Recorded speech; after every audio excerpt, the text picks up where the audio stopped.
which sector contributes to the most to investment in national income? అంటే ఏ రంగము జాతీయ ఆదాయంలో ఎక్కువ పెట్టుబడిని సమకూర్చుతుంది అన్నారు. అంటే government sector, private sector, local sector and secondary sector.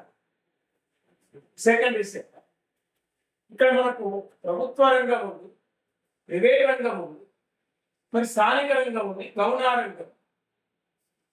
ఇక్కడ ఉన్నప్పుడు వాస్తవానికి మన అత్యధికంగా పెట్టుబడిని సమకూర్చే రంగం వాస్తవానికి అత్యధిక జాతీయ ఆదాయంలో పెట్టుబడిని సమకూర్చే రంగం అంటే ప్రైవేట్ సెక్టార్ అనేది మనం అనుసరించాలి. Highest contribute to private sector in national అంటే ఫ్యామిలీ సెక్టార్ ఉంటుంది, ప్రైవేట్ సెక్టార్ ఉంటుంది, లేదా గవర్నమెంట్ సెక్టార్ ఉంటుంది.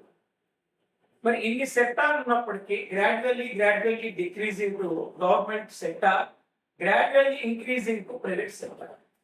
ఇప్పుడు అత్యధిక పెట్టుబడిని సమకూర్చే రంగము ప్రైవేట్ రంగం కాబట్టి ఈ ప్రైవేట్ రంగానికి సంబంధించిన దాన్ని మనం డేటాగా పరిగణలోకి తీసుకోవాలి, ఆన్సర్ తీసుకోవాలి. ప్రైవేట్ సెక్టార్ అనే దాన్ని ఆన్సర్గా తీసుకోవాలి.